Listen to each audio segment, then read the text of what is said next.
बिस्मिल्लाहिर्रहमानिर्रहीम। बच्चों, आज का हमारा टॉपिक है चैप्टर 7 है पार्ट 1 का ऑसिलेशंस। उसका एक बहुत ही इम्पोर्टेंट टॉपिक है सिंपल पेंडुलम। सिंपल पेंडुलम क्या होता है ये हम डिफाइन करेंगे। उसके बाद देखेंगे कि सिंपल पेंडुलम की जो ऑसिलेशंस हैं वो किस रिस्टोरिंग फोर्स की वजह से प्रोड्यूस होती हैं। फिर हम इसको प्रूव करेंगे कि सिंपल पेंडुलम की मोशन जो है वो सिंपल हार्मोनिक मोशन होती है, यानी कि एक्सेलरेशन डायरेक्टली प्रोपोर्शनल होता है displacement from mean position and is always directed towards mean position. Time period इसका फाइंड करेंगे कि टाइम पीरियड सिंपल पेंडुलम का क्या होता है और किन फैक्टर्स पे टाइम पीरियड डिपेंड करता है।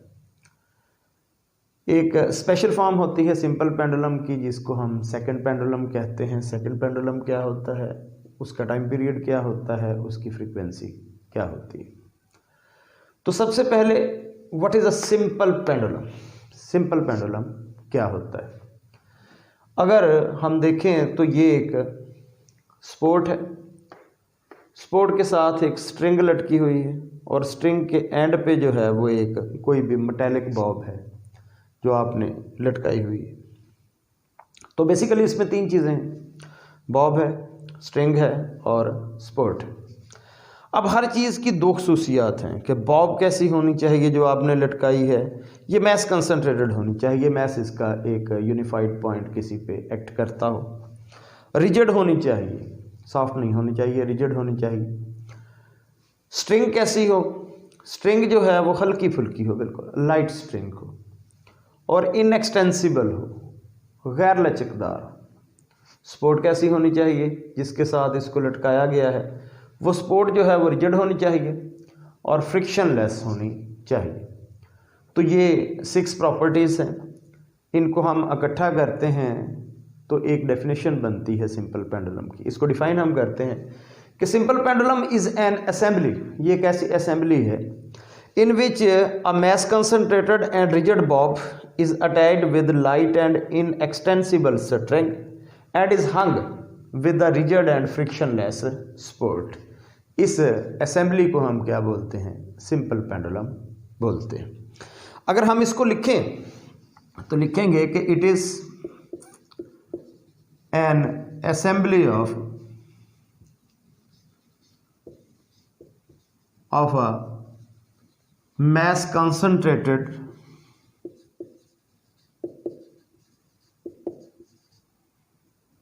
rigid bob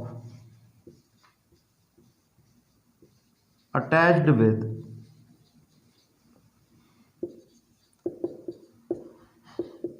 inextensible light string hung with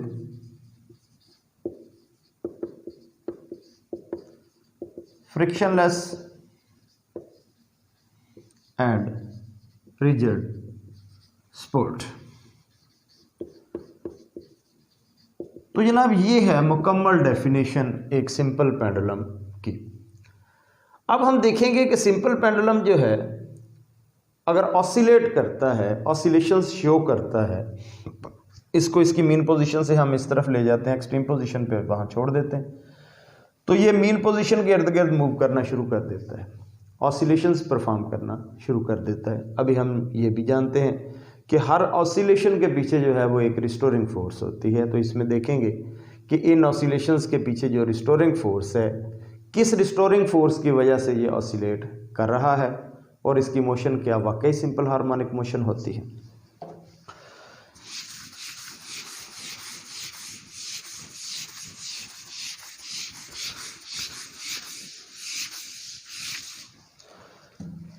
ये हमारे पास एक स्पोर्ट है, इसके साथ हमने पेंडुलम को लटकाया हुआ है, ये इसकी एक्सट्रीम पोजीशन है, वहाँ ले जाके इसको छोड़ते हैं तो ये मीन पोजीशन की तरफ आना शुरू करता है।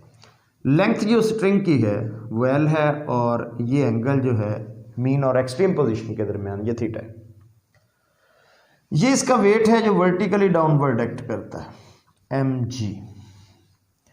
अगर इसको हम इस तरह से इसके साथ मिला दें तो by head to tail rule M G जो है ये दो कंपोनेंट में रिजॉल्व हो जाता है। ये एंगल थीटा है तो ज्योमेट्री जो है वो प्रूव करती है कि ये एंगल भी थीटा होगा। ये एम जी है तो एंगल के सामने वाला है M G sine theta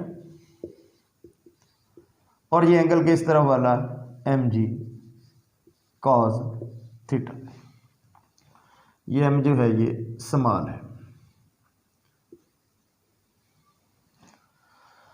M G cos theta जो है वो डाउनवर्ड एक्ट कर रहा है और टेंशन इन द स्ट्रिंग जो है वो वर्टिकली अपवर्ड जो है वो एक्ट कर रही है।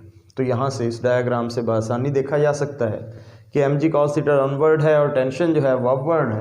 तो लिहाजा टेंशन और एम जी कॉस थीटा ये एक दूसरे को बैलेंस कर रहे हैं। पीछे हमारे पास ये एक इक्वेशन बच जाती है, ये एक क्वांटिटी बच जाती है एम जी साइन थीटा। तो this is the quantity which is producing the restoring force. इसकी वजह से रिस्टोरिंग फोर्स प्रोड्यूस हो रही है। तो रिस्टोरिंग फोर्स जो है that is equal to M G sine theta. हम इसके साथ नेगेटिव का साइन लगाते हैं। नेगेटिव इसलिए लगाते हैं कि क्योंकि ये वो फोर्स है जो बॉडी की पोजीशन को रिस्टोर करने की कोशिश करती है, उसको सेंटर की तरफ लाने की कोशिश करती है। तो जो फोर्स जो है बॉडी को उसके मेन पोजीशन की तरफ लाने की कोशिश करती है, हम उसको जो उसकी ओरिजिनल पोजीशन को रिस्टोर करने की कोशिश करती है हम उसको रिस्टोरिंग फोर्स कहते हैं।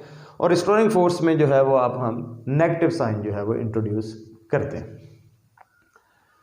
न्यूटन कहता है कि ये जो फोर्स जो है ये एम ए के इक्वल होती है। तो ये आ गया एम ए और ये आ गया minus M G sine theta. M से जे एम कैंसिल, तो हमारे पास यहाँ बच जाता है ये ए बच जाता है और इस तरफ बच जाता है माइनस जी साइन थीटा। अब यहाँ पे एक फेमस अप्रॉक्सीमेशन है जिसको स्मॉल एंगल अप्रॉक्सीमेशन कहते हैं। ये मैथमेटिक्स वाले जो है वो इसको प्रूव भी करते हैं। हम यहाँ पे इसको प्रूव तो नहीं करेंगे, सिर्फ इसको यूज़ करेंगे कि अगर एंगल जो है वो बहुत ही छोटा हो तो फिर sine theta is equal to tan theta. Sine theta में और टेन थीटा में कोई फ़र्क नहीं होता। अगर हम इसको प्रूव भी करना चाहें यहाँ पे तो अब आसानी प्रूव कर सकते हैं कि ये एक राइट एंगल ट्रायंगल है। लेकिन ये लिखते हुए आप लिखेंगे नहीं, सिर्फ आपको समझाने के लिए यहाँ पे लिख रहा हूँ कि ये एक राइट एंगल ट्रायंगल है, ये परपेंडिकुलर है, ये हाइपोटेन्यूस है और ये इसका बेस है। इस ट्रायंगल में जो साइन थीटा है वो किसके इक्वल है? साइन थीटा है परपेंडिकुलर ओवर हाइपोटेन्यूस और टेन थीटा किसके इक्वल है? वो है परपेंडिकुलर ओवर बेस। अगर ये एंगल बहुत कम हो जाता है, इतना छोटा हो जाता है ये एंगल, तो आप देखें बेस में और हाइपोटेन्यूस में कोई फ़र्क नहीं रह गया। तो base is nearly equal to hypotenuse for small angles. तो स्मॉल एंगल के लिए बेस और हाइपोटेन्यूस सेम हो जाते हैं। जब बेस और हाइपोटेन्यूस सेम हो जाते हैं तो इस बेस की जगह पे अगर आप हाइपोटेन्यूस पुट करें तो tan थीटा बन जाता है परपेंडिकुलर ओवर हाइपोटेन्यूस और ये perpendicular over hypotenuse sine theta की वैल्यू है। तो ये प्रूव हो गया कि स्मॉल एंगल्स के लिए tan थीटा किसके इक्वल होता है? साइन थीटा के इक्वल होता है। तो यहाँ पे स्मॉल एंगल्स के लिए sine theta is equal to tan theta.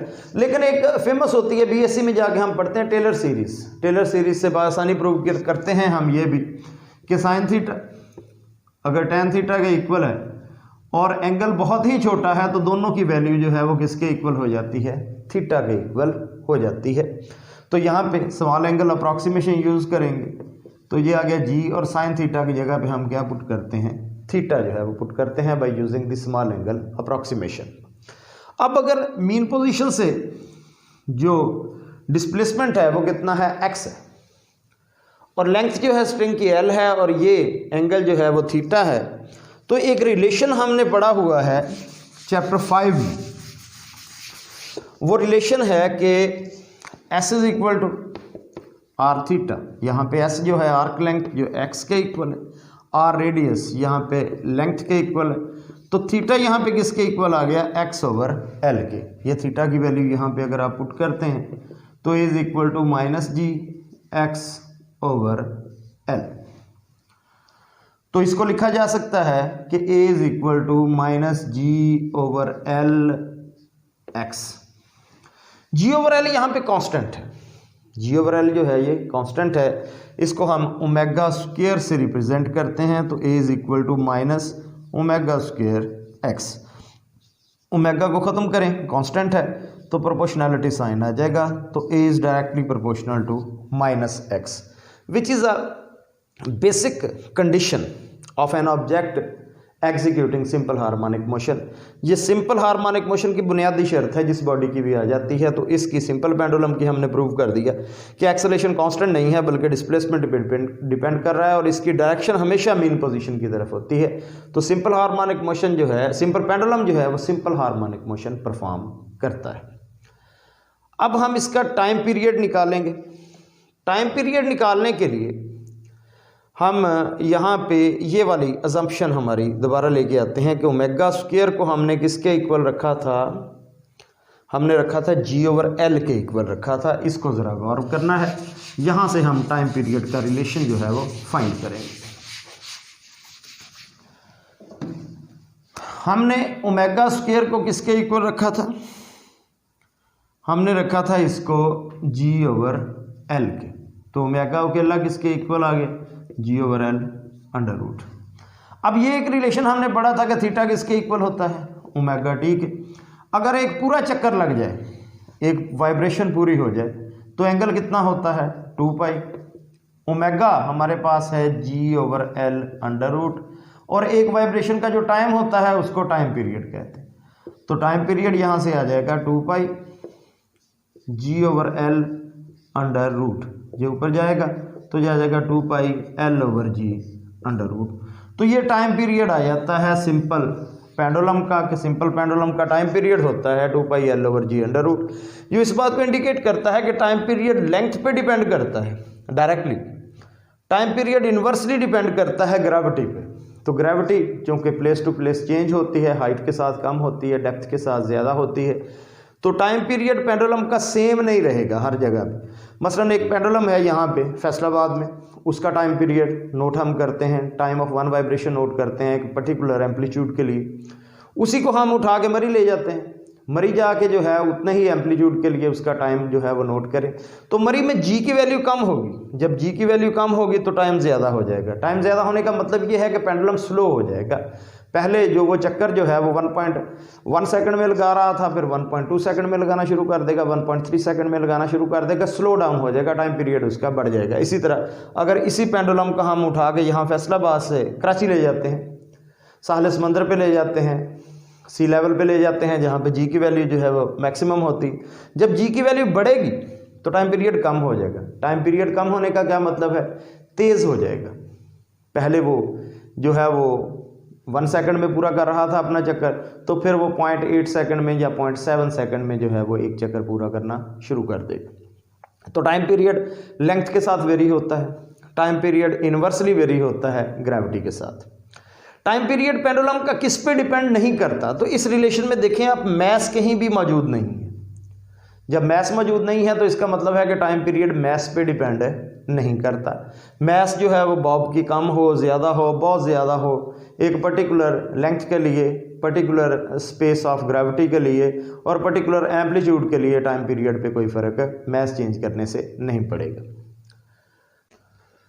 यहाँ पे हम एक स्पेशल फॉर्म पढ़ते हैं सिंपल पेंडुलम की, कि एक ऐसा सिंपल पेंडुलम जिसका टाइम पीरियड 2 सेकंड हो जाए, उसको हम सेकंड पेंडुलम जो है वो बोलते हैं। और सेकंड पेंडुलम जो है उसकी फ्रीक्वेंसी क्या होती है, frequency 1 over time period 1 over 2, तो 0.5 हर्ट्स जो है वो सेकंड पेंडुलम की फ्रीक्वेंसी होती है। सेकंड पेंडुलम जो है ये एक स्पेशल फॉर्म है सिंपल पेंडुलम की। तो ये था बेटे बुनियादी नॉलेज सिंपल पेंडुलम के मुतल्लक। प्रूव हमने करना था कि इसकी मोशन सिंपल हार्मोनिक मोशन होती है, इसका टाइम पीरियड किन फैक्टर्स पे डिपेंड करता है और सेकंड पेंडुलम क्या होता है। Thank you very much.